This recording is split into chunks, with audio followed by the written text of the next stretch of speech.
stronger. Oh yeah. Ha ha ha ha ha ha ha ha.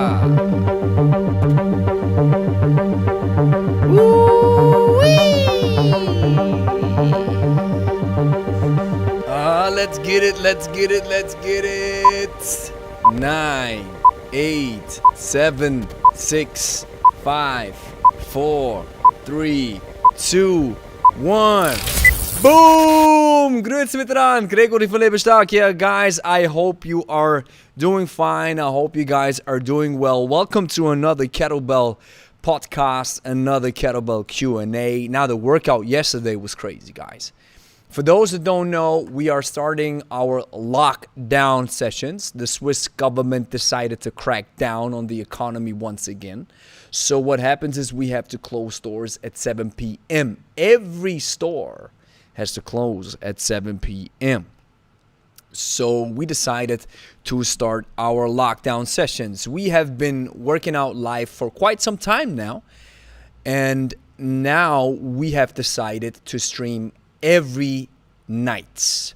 And Tuesday is a little exception because we started with the Kettlebell podcast where we talk about many things. We have a lot of stuff of the kettlebell that we can talk about, or I should be more precise. I can talk about the kettlebell all day, every day.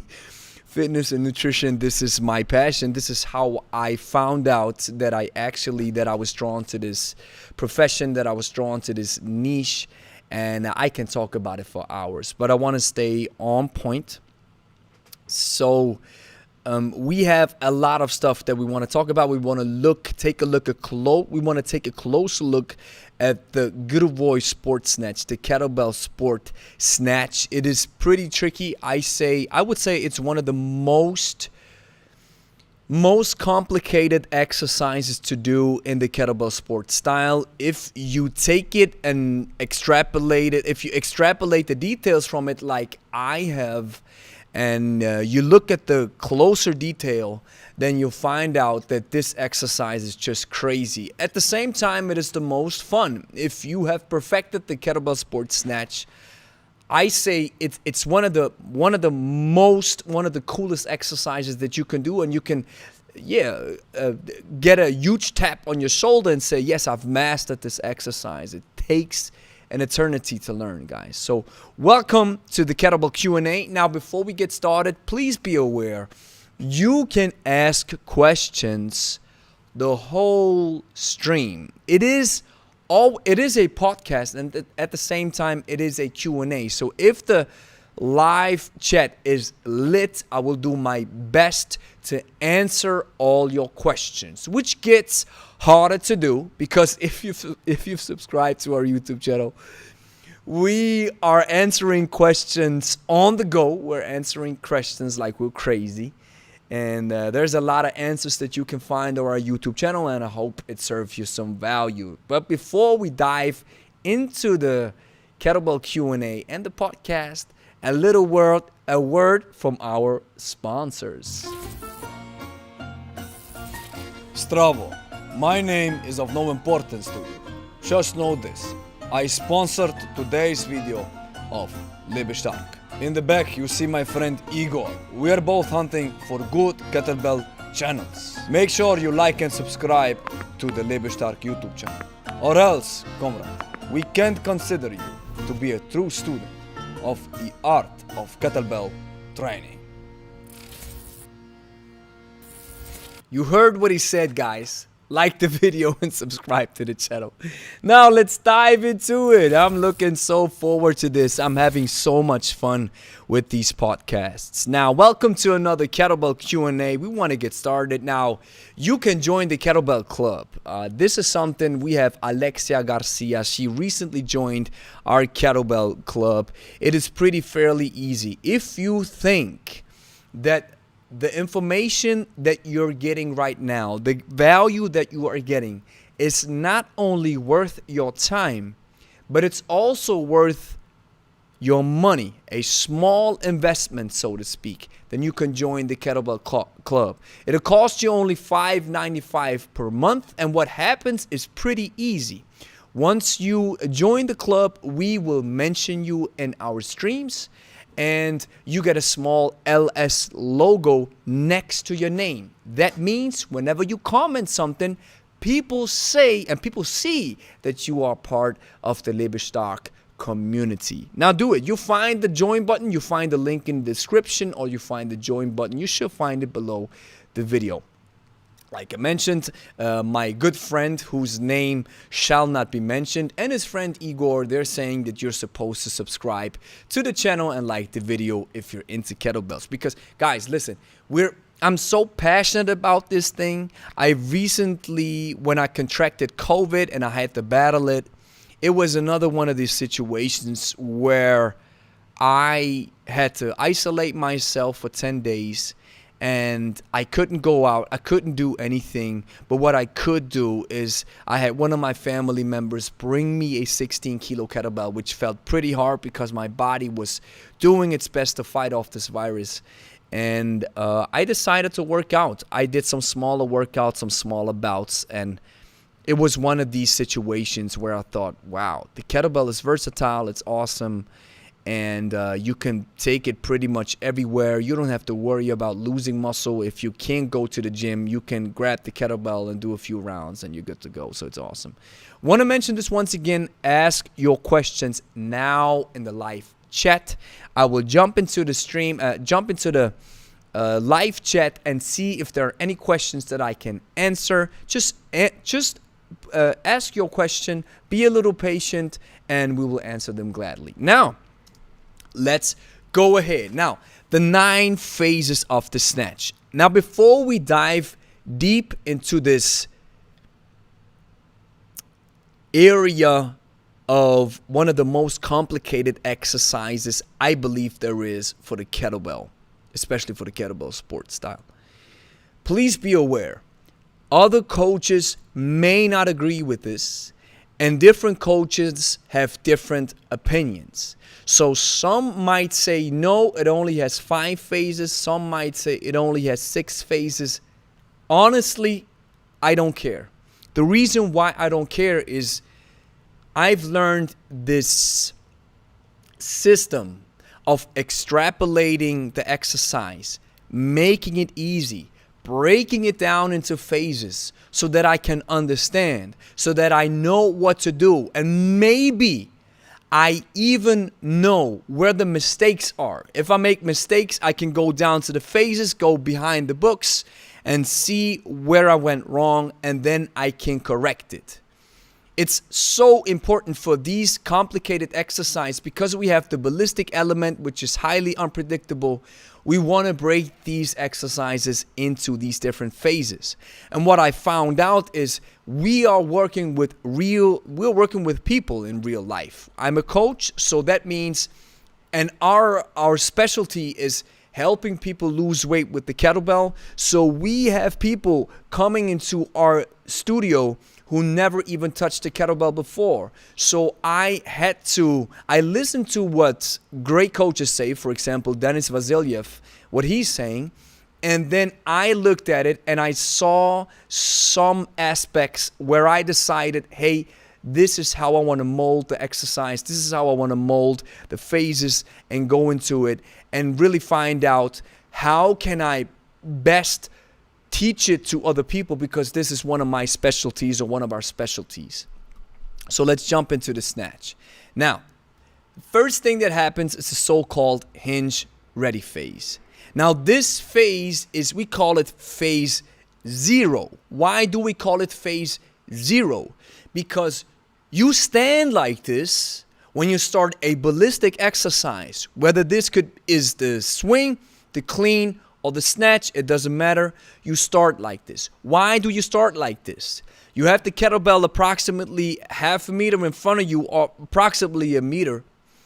Then you pull the kettlebell in, you directly connect with your body to start lifting, to start the ballistic movement without having to waste any reps. Most beginners stand over the kettlebell, then they pick it up, it's in the air, and then they start swinging it in a weird way to get it started. And that way you waste your first rep. So we call it why hinge, because when you push your hips back, you go into a hinge. I'm almost in a squat in this position, but you get what I'm saying. When you push your hips back and your upper body leans forward, this is what we call a hinge, and we want to get ready for the exercise, so we call it hinge ready phase. Now, the first thing that happens, and in this image, I'm rocking a 24 kilo kettlebell.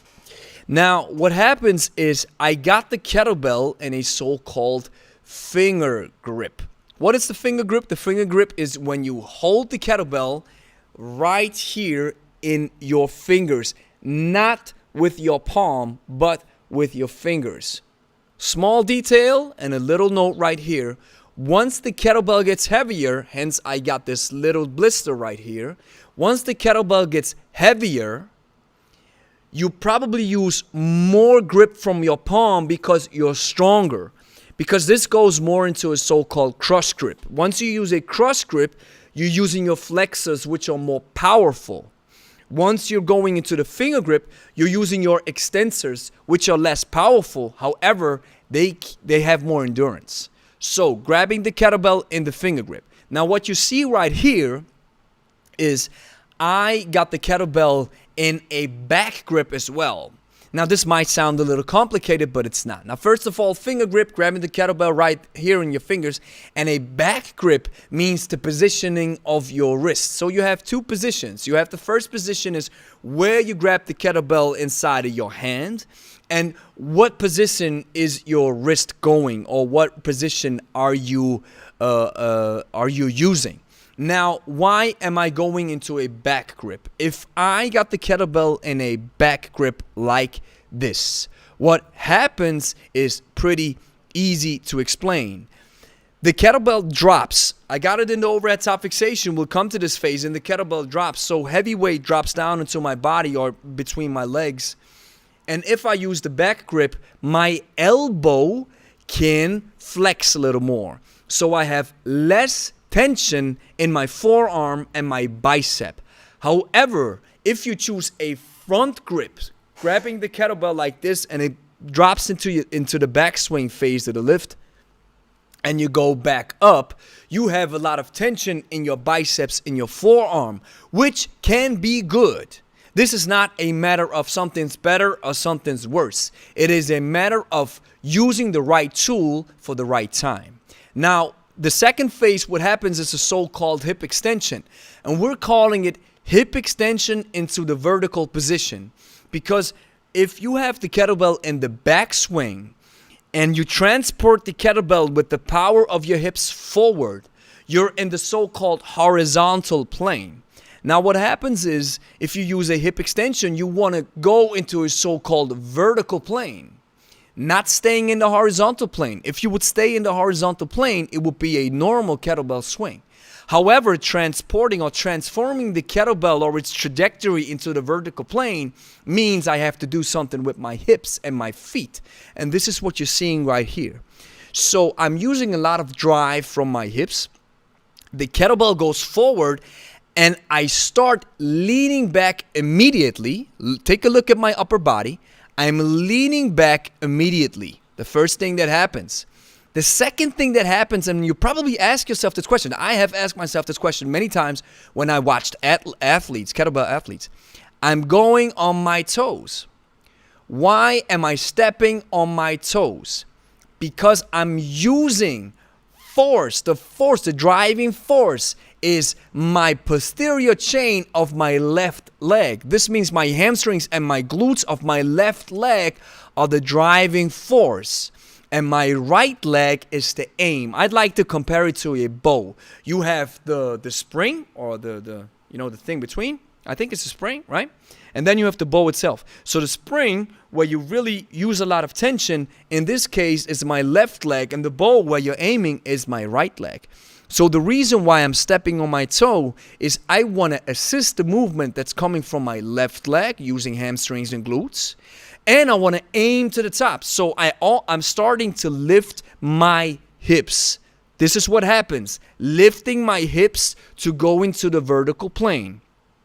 The third is the so-called acceleration pull. Once the kettlebell reaches my chest height, I want to use a so-called acceleration pull. For those of you who are familiar with the clean, the acceleration pull happens here as well in phase number 3, but on a much lower level.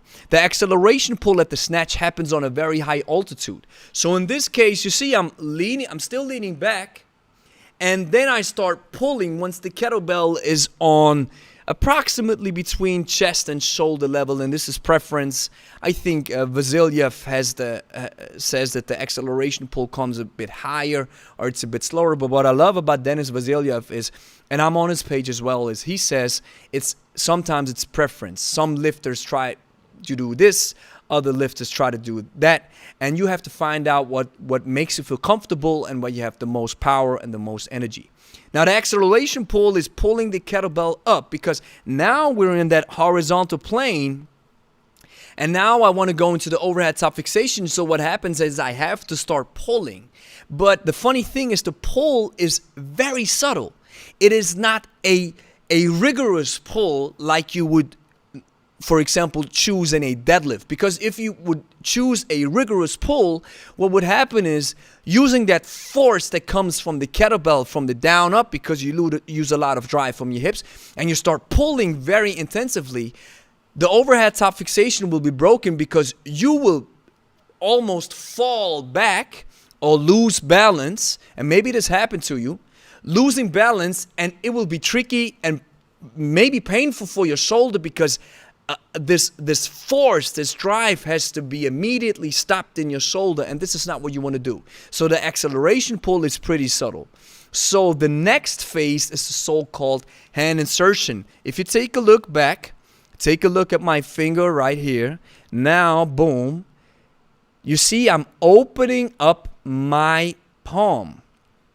And once I'm opening up my palm, the kettlebell is already in the so-called hook grip. Hand insertion means switching from a finger grip in the so-called hook grip. Very, very tricky to master. This is not easy to do, and beginners have a lot of problems with the hand insertion, which is normal. And the second problem that most beginners have is once the kettlebell drops, your forearm will experience a little bit of pain. But I'm quoting Steve Carter. I've quoted him so many times. He says, discomfort is okay because it forces us to grow. Pain is probably too much because the body tells us we went too far. So if you have a little discomfort on your forearm because your body has to get used to the weight, has to get used to the kettlebell, and your arm or your bones, your skin, your ligaments, your soft tissues, that's totally fine. Push through it.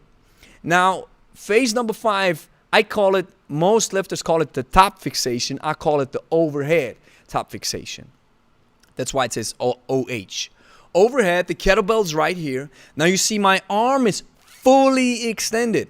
And I always call it the Russian extension because take a look at how the Russian dudes extend their arms. It looks crazy. They have an extension where it almost looks like that the elbow is immediately, it takes probably a second more, and the elbow smashes through the forearm because they're overextending so hard.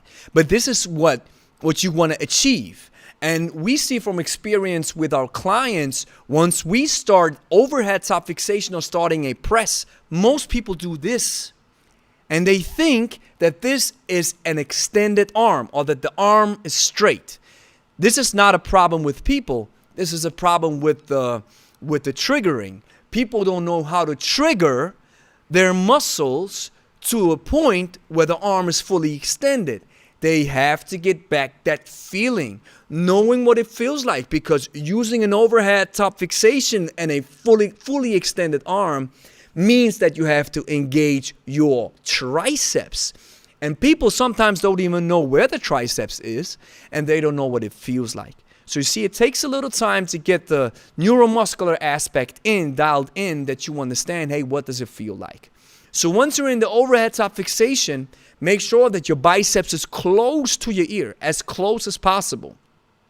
because you want to stay in your center of mass, and your center of mass is right above the middle of your foot. Once you go outside the center of mass, your body experiences additional torque, additional torque and additional moment arm that your body has to compensate for, which will lead to the fact that you will burn additional energy that is unnecessary. Now, phase number 6, you want to initiate the amortization, or they call it the first drop. I call it the amortization, and I'm telling you the reason why.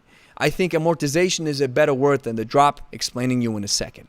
Now, I'm calling it the corkscrew, because once you got the kettlebell and the overhead top fixation, what you want to do is you want to keep your wrist like this, and then you start twisting it like a corkscrew, right? So you're corkscrewing your wrist like this, and what happens? Now let's take a look at physics. What happens is so interesting. Once you start corkscrewing your wrist, the kettlebell, I have to mention this, bear with me. Once you're in the overhead top fixation, make sure that your thumb points back and that the kettlebell rests on your forearm, on your lateral side of your forearm, not your medial. Make sure that the kettlebell rests outside, not inside. Because once the kettlebell rests outside, what you will profit from is muscular stability. We call it, you're using, you're using structural integrity. So it's skeletal support that you can use to keep the kettlebell in the overhead top fixation, and skeletal support will lead to the fact that you will burn less energy, therefore being able to do more reps. Highly important. I see so many people pronating their hands like this, and this is tricky.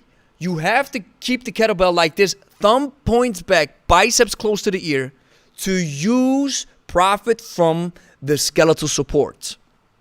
And now, because this is important to know, skeletal support is happening. Now, initiating the amortization, corkscrewing the kettlebell out of the overhead top fixation, what happens is, because the kettlebell is already pointing to your right side or your left side, depending on which arm you're using, is once you just start corkscrewing, the heavy part of the bell itself drops, and here comes our good friend gravity. And gravity starts doing its thing. So that's the reason why you don't want to flip it over your wrist. You want to do a soft corkscrew, because once you flip it, you imagine gravity is already doing its thing, but once you flip the kettlebell, you give gravity an additional kick in the butt, which is unnecessary, because this will be very tough on your shoulder. Now, once you initiate the amortization, phase number 7 is you catch it. You start switching it, hand insertion, or catching it in the finger grip. Now, Dennis Vasilya says this is also a matter of preference. Some lifters catch it way lower, and what I found is I'm catching the kettlebell way lower once it gets heavier. Yesterday I did it. We're going to take a look at it. I did a snatch with the 32 kilo, which was crazy. And I felt how I really had to fight, because once you start dropping the kettlebell, the gravity sets in so fast and quickly. It drops, and then you're having a hard time to catch it. And I'm catching it pretty low. But with the 24, I'm able to catch it on a pretty high altitude. Now it goes into the full amortization, which is phase 8. And here comes the reason why I call it amortization. And I'm also leaning back. It is called amortization because I'm compensating for the gravitational pull. Gravity pulls everything down in a straight line, right? This is physics. It's easy stuff. So once I'm dropping weight, the kettlebell gets pulled down from gravity. The gravitational pull gets stronger, like I mentioned before, once you use heavier weight. Now, I want to lean back. Why do I want to lean back? Because I want to compensate for the gravitational pull. If I don't lean back, or even worse, I'm leaning forward, then the gravitational pull will become so hard and so heavy that 9 times out of 10, I will fall, my body will fall outside of the center of mass, therefore losing balance and control. Losing balance is a loss of control. And what I also want to do is with the leaning back is I want to push my hips forward. Once I'm pushing my hips forward, I want to make sure that my arm reconnects to my body as quickly as possible. And then we go back into the backswing. So you see, this is science, guys. This is crucial science. And maybe you think I'm exaggerating a little bit, but I don't think I am, because following these phases helped me tremendously to work the snatch. And this small little blister on my palm is because I snatched with the 32 kilo. And once I'm snatching with the 24 kilo, nothing happens to my hands. They're all good, no blisters. And I'm quoting Denis Vasilyev again. He says, blisters are not supposed to stay forever. Blisters are not supposed to stay with you on your kettlebell journey. Blisters are supposed to go away once you have mastered the technique. And I believe him, because Denis Vasilyev is one of the cleanest technicians when it comes to the kettlebell sport. This dude is so clean with his technique. And he's my motivation. He's where I'm trying to go. So extrapolating this complicated ballistic exercise into its phases will help you to learn, to master this lift. Now you see all these phases. We go through them once again in a very fast pace. So what is not on the list is the hinge ready phase to get ready for the lift. Phase number 1, backswing, pulling the kettlebell to your body. Phase number 2 is hip drive, using a lot of power from your hips and already aiming for the vertical. Then phase number 3 is the acceleration pull, and I also start to lean back. Phase number 4 is the hand insertion, where I'm switching the kettlebell from the finger into my hook grip. Phase number 5 is the so-called overhead top fixation, where I got the kettlebell right above my head and next to my head, and making sure that the kettlebell stays inside the center of mass, stays in the middle of my foot, making sure that the thumbs point back so I can profit from skeletal support, because once I start turning my wrist in like this, that the palms are facing forward, I'm using muscular support, which burns my arms. And if you've experienced this, maybe you've experienced this, your arms are burning out and you're dying because your arms are killing you. This is not the idea of the snatch. Once you get better with the technique, your arms are feeling less and less and less tension, and I can speak from experience. I feel this as well. Now, number 6 is the corkscrew initiation. We want to initiate the amortization with a small turn and flick of the wrist. Once the kettlebell drops, we want to grip it. We want to make a reverse hand insertion where we catch the kettlebell in the finger grip. Now, number 8 is we're leaning back. We fully use the amortization. We're leaning back because we want to compensate for the gravitational pull that gravity has on the kettlebell. And then we land in the backswing. And then we go back up. These are the 9 phases, guys. So let's check out. We have 13 people in the chat. So awesome. And we have some feedback in the chat. I'm going to check it out right now. Give me a few seconds. I'm switching back. And I want to see, guys, if you have anything, any questions that you have right now for the snatch, let me know. We got a few questions here. Now, we have Jason Berger saying, ding, ding, power clean. Good morning, sir. Hope all is well. Thanks for all the great info, coaching. Thanks for the love, Jason. Long toe, excited for this one. Hope your hands are feeling better. If you have time, could you expand upon your hand care for tears and their prevention? Long toe, I think I did this. Prevention for tears, blisters, and cuts on your palms is a better technique. You know, this is like easy, right? You have to be better with your technique. That's the only solution, right? It's not the only solution. You can also use some cream for your hands. There is some Danish or some Swedish creams that the guys use on the boats in the Scandinavian waters. This is something that you can probably use to really improve and take care of your hands. And I also asked Steve Quarter the question. I asked him, hey, what how many times do you snatch per week without destroying your hands? And he said, it's his recommendation. He says, don't go heavy on the snatch more than twice per week. And this is something that I would really, that I 100% agree with.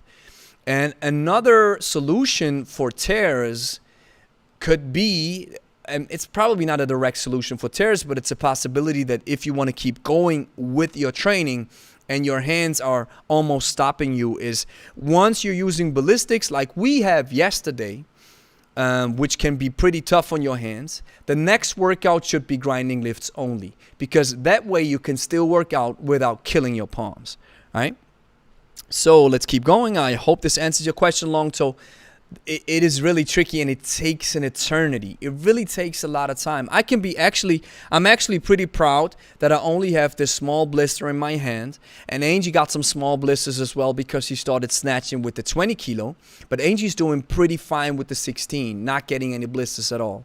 And somebody once even told me, he said, hey, once you're switching your weight up to the 24 kilo, it's mandatory, these blisters. And like I mentioned before, I don't think it is, because I'm listening to Dennis Vasiliev, who says improving your technique will reduce your blisters.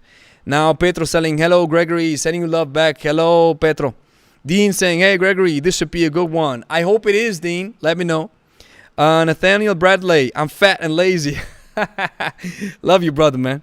I'm fat and lazy, but looking to start working out. Just got a 26-pound kettlebell. Where do I start? Nathaniel, we have a video. We have a lot of videos actually on our YouTube channel. Top 3 exercises for beginners, or start now is the thumbnail, or great exercises for beginners. Just check out our YouTube channel. It's one of the videos that got like 2K or 3K views, a little bit more popular on the channel, which is for beginners, which can really help you. We advise to start with grinding lifts first, easy lifts that are not very complicated, and start small. Start with 5 minutes, 10 minutes of work, and then slowly working your way up to 20 minutes and maybe 30 minutes of work with the kettlebell, because the kettlebell is a different beast. Hi all, Jakub, sending you love. Angie, my girl, so awesome that you're joining. Love you, baby. Jakub saying, phase 1, aren't you a little bit more twisted than necessary? I'm fighting the weight much more than you to stay squared. Yes, that's actually a very good aspect that we're going to take a closer look at, Jakub, in the video, because twisting it, this is something that I have seen from what's his name? Dennis? No, it's not Dennis. No, it's not Markov. Ivan Denisov. Ivan Denisov is one of the heavyweights. And I think he got the world record with 32s and 40 kilos and jerks and snatches and all that kind of stuff.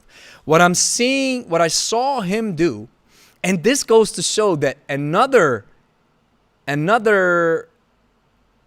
small absolute that I was told is not 100% true. I'm going to get to this one in a minute. But what Denisov is doing is, once he drops the kettlebell, he's going diagonal. He doesn't go straight down like you're saying, Jakub. And that's the reason why I'm a little bit more square, because I'm going diagonal. I'm not going straight down. I'm going diagonal.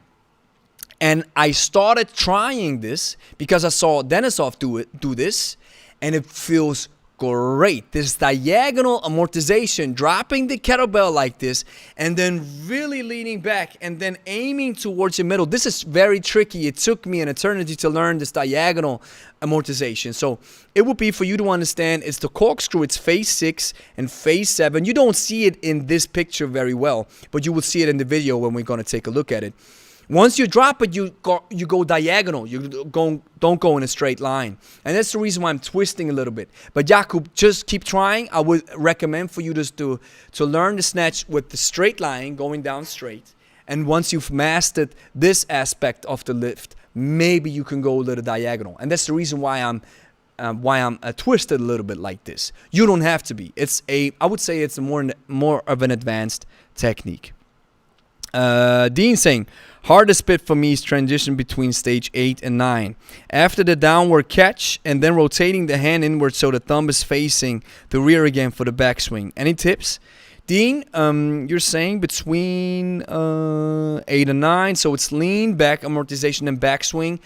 Don't use the back grip. Try sticking with the front grip.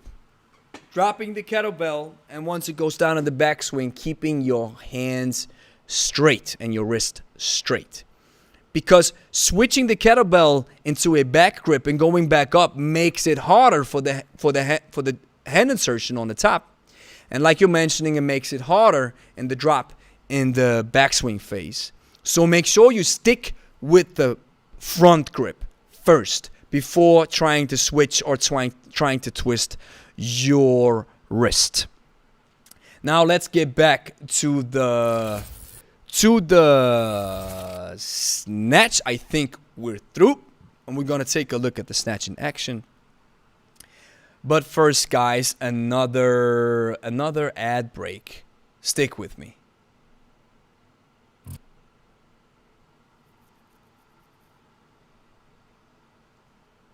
Bravo. Just know this. I sponsored today's video of Lebe. In the back, you see my friend Igor. We are both hunting for good kettlebell channels. Make sure you like and subscribe to the Lebe YouTube channel. Or else, comrade, we can't consider you to be a true student of the art of kettlebell training.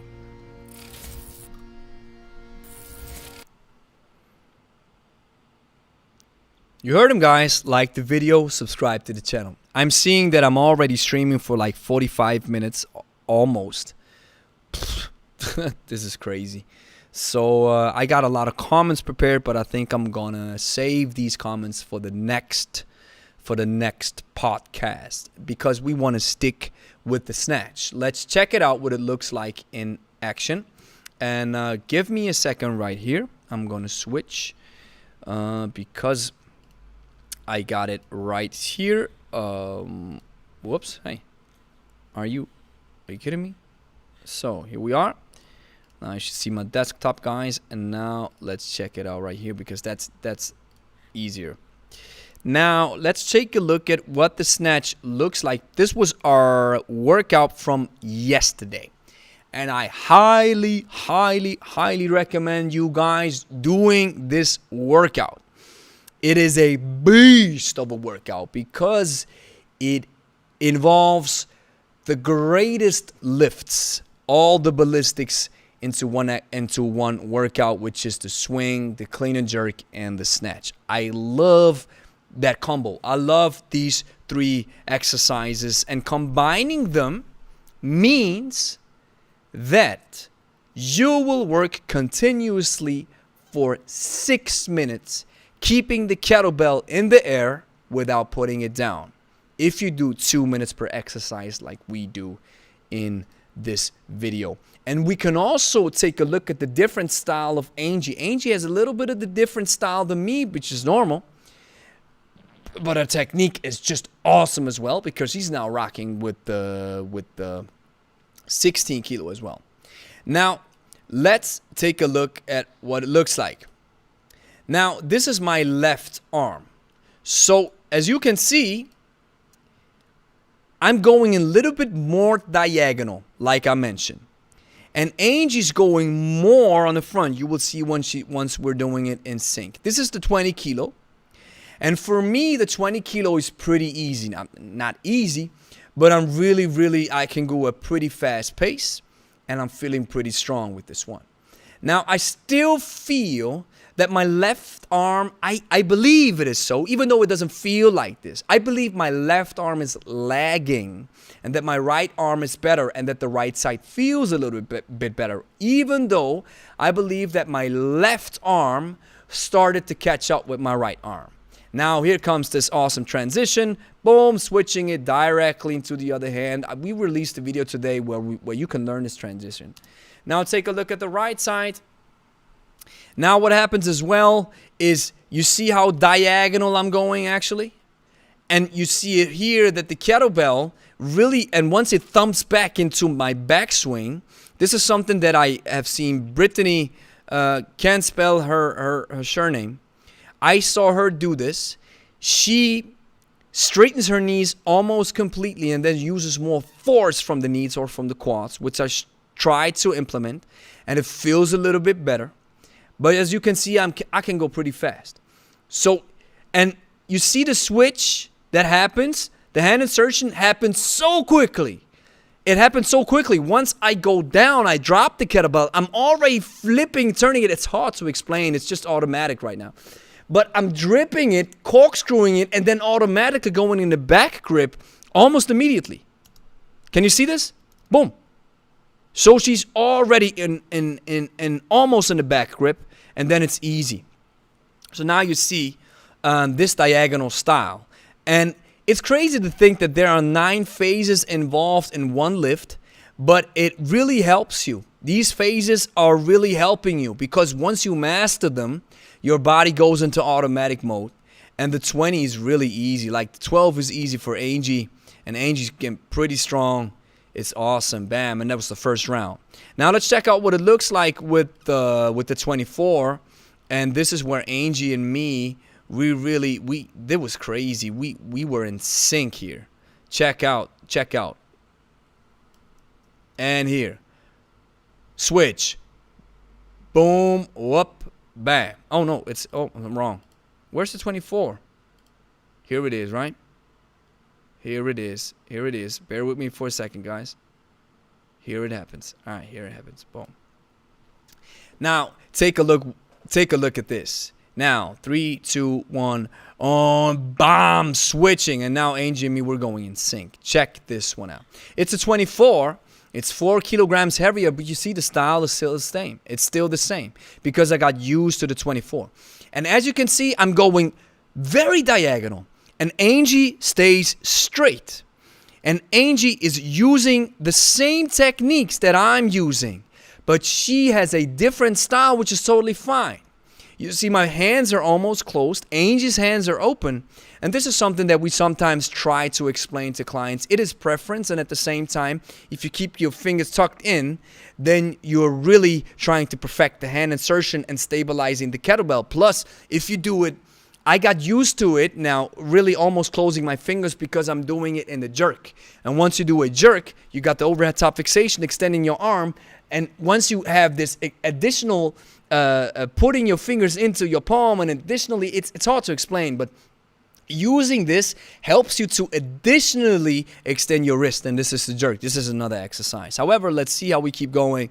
It's just crazy. And we're in sync right here, guys. Look at what it looks like in action. Bam. Bam. And I'm telling you guys, I'm feeling pretty comfortable. And Angie went with me for 40 seconds. I was like, go, baby. Come on. Let's go. And boom.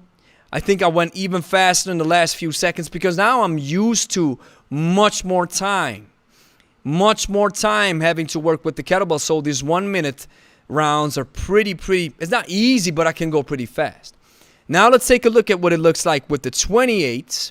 And I think Angie had to switch. Angie switched to the 16. Now, this is something that is so great to see. Snatching with a 28 kilogram. This is the jerk. Here it is, right? No, sorry, mixing it up. All right. Snatching with the 28. The style is still the same. However, I'm going pretty slow. I'm resting, breathing, dropping it. Resting, breathing, stop. You see how many breaths I'm taking? 1, 2, 3, 4, dropping. 1, boom. 1, 2, 3. See, I'm going way slower because now my body, my fitness, it demands so much fitness, so much breathing, so much power with this heavy weight, with the 28, that I know I have to go slower. And take a look at what the 32 looks like. This is the final minute with the 32. Let's see. Boom. And Angie's technique is awesome. I love how now here she recognized like, oh, my palm is looking crazy. And I was like, okay, stay safe, baby. Now you see, 10 seconds I'm resting. 1, boom. This needs so much power. And I'm taking a look at the clock. 10 seconds. Okay, now ready. Drop. Bomb. Up. You see, the technique is still the same, but I guarantee you, it feels so heavy. It felt so heavy. Wow. And now my arm's starting to shake. Now I'm resting even longer. Almost 15 seconds of rest in the overhead top fixation. Because I'm not able to manage, because my hands are burning, my arms are burning, and the drop from the gravity pull is so strong. And you know what's funny? Now that I'm looking at the video, it looks way better than I would have imagined. Because I remember myself going so crazy with the 32. I almost burned myself out. The snatch felt so heavy. The drop was so hard that I thought my technique that I obliterated my technique, which is not the case. I'm looking at it right now and I'm thinking, hey, it looks great. Another confirmation that technique is just, it is a, wow. I think I did one. Did I one? No, I stopped. It was too crazy. And even with the clean and press, guys, using or the low swing. You see, this is a 32 kilo. I'm using a low swing. I don't go that far because it's so heavy. The gravitational pull is so strong that I'm not able to manage in the final round. You see, take a look at Angie's swing. Hers is way higher and she has a 20 kilo. And I have a 32 going that is so heavy, that takes so much energy. So I know if I want to be able to go through these 2 minutes, I have to adjust. And that's the awesome thing about kettlebell training. You have to adjust once you're switching weights. And I don't want to burn myself out. I believe in the minimum effective dose. So I want to work these 2 minutes. I don't want to kill myself. I want to train smart. And once I'm in we went into the clean and jerk. Take a look at how long I'm resting. I want to see how long Angie's resting. That's great to see now. Let's see. Now it's a few more seconds to see how heavy it was. Man, it was so heavy. It was so heavy. Now let's see. Whoop, pulling it up. Bam, dropping it. And you see how I'm really relaxing? Take a look at my face. The reason why I'm able to relax like this is because I got a strong rack rest position. And what some others might call scooping and saying it is easy. It is not easy to learn. A rack rest position is tricky to master. But once you got it, I'm actually breathing through because I'm able to rest the weight on the iliac crest of my hip, resting the weight with skeletal support so I can breathe. Now we're both breathing. Now it's 5 seconds. See, I'm still breathing. Boom. So it took me 10 seconds. And Angie, it took her 12 seconds. Putting it down. See, I'm still waiting up here. Getting down. Boom. Now resting. Breathing. 1, 2, 3, 4, 5, 6, 7, 8. So it took me 9 breaths and almost 12 seconds. And Angie's almost going the same pace. She's going a little faster. And I'm just trying to stay focused. You was look at my face because my face and my brain is exploding. You have to imagine there's a Christmas tree going on in my brain right now. The neuromuscular system is exploding. And what I have to do is I'll have to stay calm in order to manage it. That's another skill that you master with kettlebells. Now I'm resting. Angie's so tough. You should take a look at her palms and blisters, and she's a beast, man. Now, take a look at the right side. The right side feels much, much, much better to me. Boom. You see, it took me 9 seconds. Angie's still breathing. Boom, going up. And Angie's fighting a little bit like I am. And that's the reason why I have to rest longer. Angie's a beast. She's going faster than I am. So you see, it's now 25 seconds have passed. And now here comes my second clean and jerk. You see, I'm doing 2 clean and jerks per 30 seconds. So that means I think I was aiming for 3 or 4. Because the weight is so heavy. Down, dropping it, boom, getting back up. And Angie, she's like a 5th or a 4th. And now I'm still breathing, resting, trying to stay composed and calm. And this is, I think that was number 3, right? Or number 4? I think it was number 3. You see? And so that's the awesome thing about kettlebell training. This is not about always using the same the same speed, the same style. Sometimes you adjust when you have a different weight. Sometimes when you go heavier, that's what I always tell myself, and beginners have to learn and have to master this. Stay calm, stay focused, and already go into a slower pace once you pick up a heavier kettlebell. No matter how great your form is, once you go heavier, slow down so you can rest and you don't destroy yourself, or even worse, you hurt yourself or you get an injury because you go into war zone mode like Joe Rogan did in that one video that I did a reaction on, and he almost or like I heard from stories, he almost destroyed his shoulder in this one because he was using heavy kettlebells and was going too crazy with it. And always slow down, because there's one sentence that you have to remember once you start lifting with kettlebells. The kettlebell always wins. It is, once it drops, remember what gravity does. It pulls everything down in a straight line.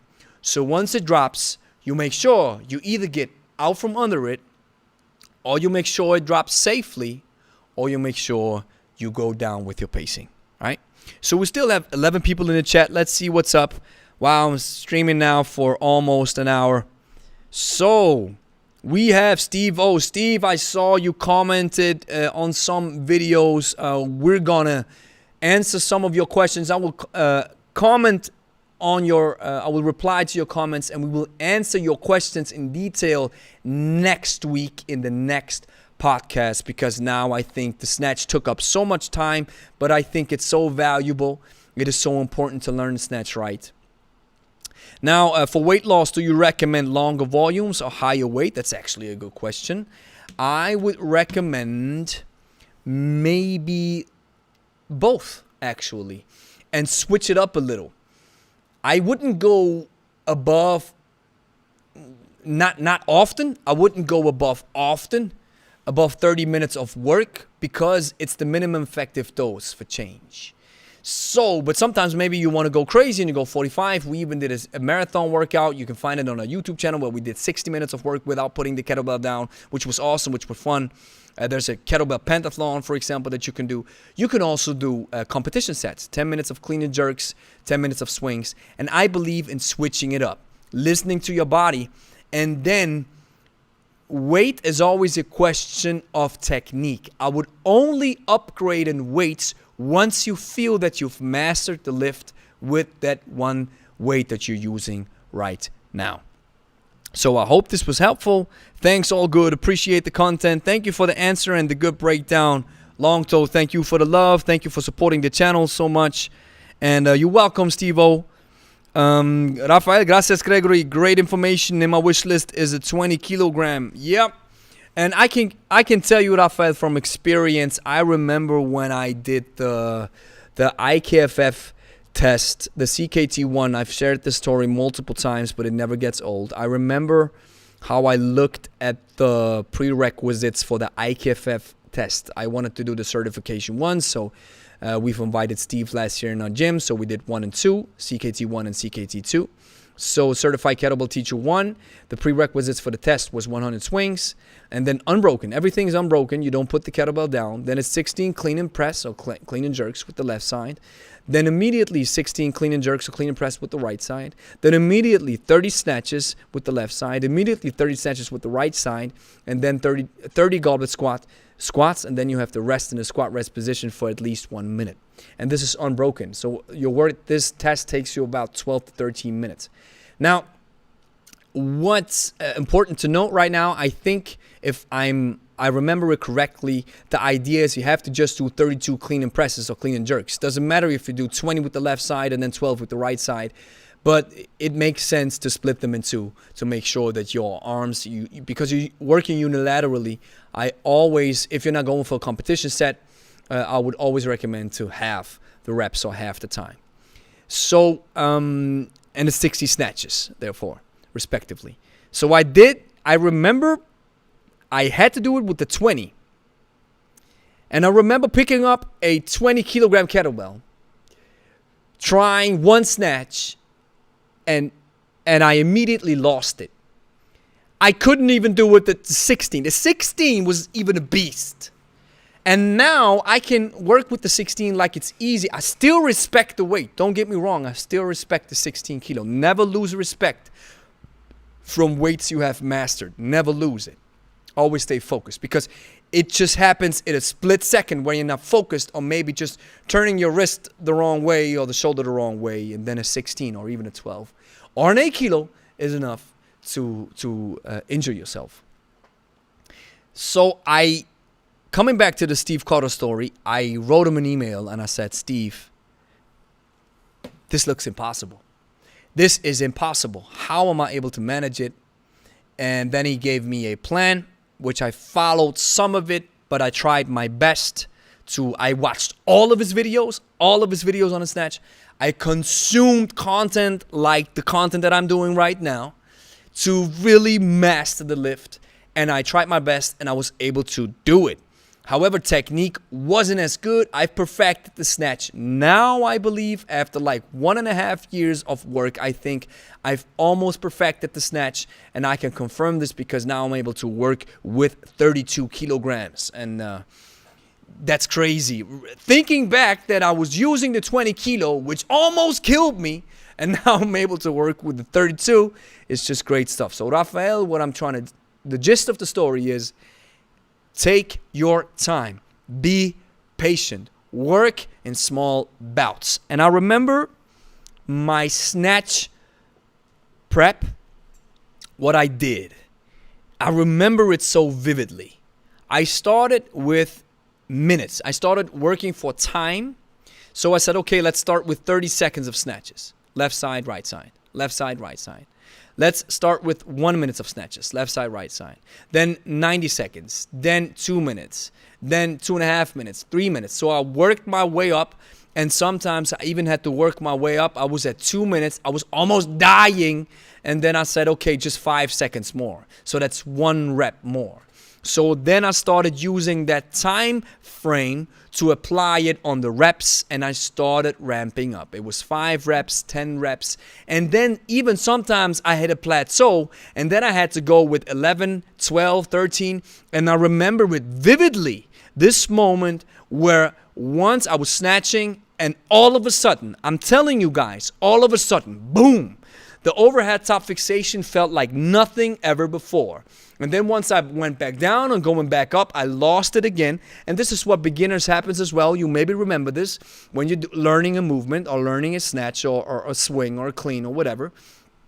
You know when it feels good. Your body is sending you the signals. That's why we're always saying, listen to your body, what it's telling you. So your body's sending you these awesome signals telling you, hey, it feels great. The exercise feels awesome. The exercise feels great. I'm using all the right phases. Everything comes together in this beautiful puzzle of the law of exercise, learning, mastering, kicking out reps, failing, making mistakes, getting back at it again. And then all of a sudden, boom, it feels so great. And then I lost it. And this is what happens so many times, that you lose it. You got the awesome feeling, then you lose it immediately, which is normal because it's your body trying to find out where the sweet spot is. And I'm getting so hyped up right now. I don't know why. Oh, I know why. Because I'm so passionate about this stuff. I think you guys can feel it. Like you're sitting in the room with me. And it's that awesome, the adaptability of the human body, how it tries, how your cerebellum is starting to store the information. So you don't have to think about it. That's why it's so important to use the right information. If you store the wrong information in your cerebellum, that's where the automatic movement and habitual movement happens. Once you store the wrong information, you have to use additional brain power again to unlearn. That's why we always say, use the right information first and then inspiration follows. So once it happens that you got the habits are kicking in, the cerebellum is using all of its force, and you can only focus on your breathing, and it feels awesome. and then you lose it again. And then what I also remember is I kept working. And now I get this awesome feeling in the overhead top fixation. I get it every time. It is a very rare occasion that I'm losing or that I'm getting out of touch with my hand insertion on the overhead top fixation. It happens very rarely. And when it happens, I notice it immediately. And that's the awesome thing about the human body. And so your body is as adaptable as mine is. So stay patient. Use the right information. Use stuff like this. Use this video to perfect the snatch. And I guarantee you'll end up where you want to be with the lift. I think we can wrap this one up. Jakub saying thanks and take care. Steve saying form is better than weight. 100%. I think this goes to show with every lift, isn't that the case? It's not only kettlebells, even though I always say maybe kettlebells are a bit more tricky or take more time to master because you have the ballistic movement, the ballistic aspect of the lift that the kettlebell provides, which is highly unpredictable and takes more time to master. So form is always way more important. You see on YouTube, you see these fails from all areas, from powerlifting, from CrossFit, from kettlebells. You see these fails everywhere where people are ego lifting or trying to lift more. I think there's one video that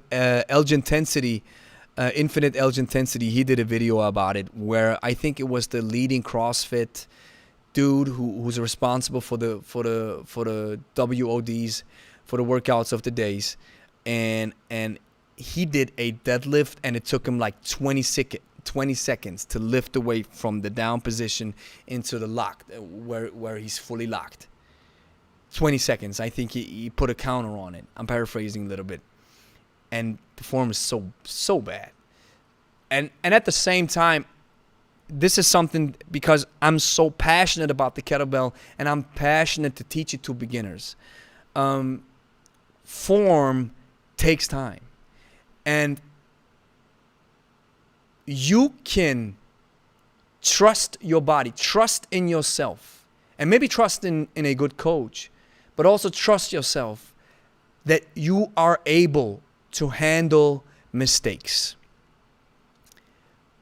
Your mind, your sane mind, will tell you not to pick up a 32 kilogram kettlebell for your first snatch. All right?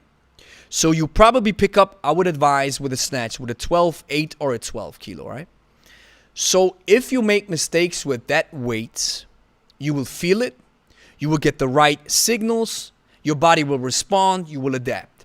You have to make mistakes. This is something that I had to learn in coaching. We give so many cues because we want the client to ramp out the first rep as perfect as possible, perfect form. This is impossible. So let people do their mistakes, and we even drove down our cueing. Sometimes we just let them work. And then you do 2 minutes of swings. You got all the right information. You start with the swing. Then you put the kettlebell down, and then we ask you, how did it feel? And you're like, oh, I don't know, felt strange, or felt better, felt good. And then we get back at it again, and we start solving these problems. But you have to allow space and room space and room for mistakes to grow. And we'll end this on the note right here. I think we're done. Thank you again. We'll follow your advice. A darle blessings. Sending you love, Rafael. Dean, thank you also. Gregory, looking forward to working on this. The sports style is so cool. It is, guys. The sports style is awesome. Now, catching you guys tomorrow. We're live again. Wednesday, Thursday, Friday, Saturday. It's all live workouts. So we'll catch you guys and we'll have some fun. Thank you very much for joining. Thank you very much for being a part of this awesome community. I really love that stuff. I can talk about it all day, as you probably already mentioned. And I love this. It's just such a strong passion that I want to share with you guys. And we see, just to mention, we see incredible growth.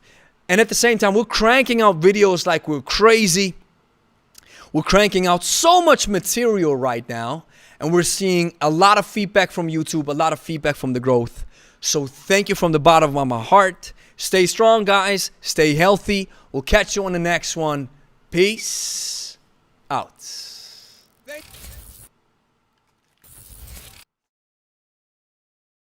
For watching, to see more kettlebell content and more live workouts. If you want to financially support our YouTube channel, you can join the Kettlebell Club. There's a join button right below this video. It'll cost you only $5.95 and you will be mentioned in our live streams. And you will get a small LS logo right next to your name whenever you comment something. So that way people will know that you belong to the tribe. If you want to take it a step even further and you want to work out from home without any ad breaks, you can check out our 30 days of kettlebells workout course. I'm clicking on my 30 days of kettlebells course. On your left hand corner, you have all the chapters and the lessons. All these workouts are divided into chapters and into lessons. Right here it says, welcome to 30 days of kettlebells. We have some important information, blah, blah. So then when you're ready, you can click on continue and boom, you're switching into your first workout and it already starts. So here you got your first workout. As you can see, when we scroll down, you can see here is the description for the workout. No ads, no ad break.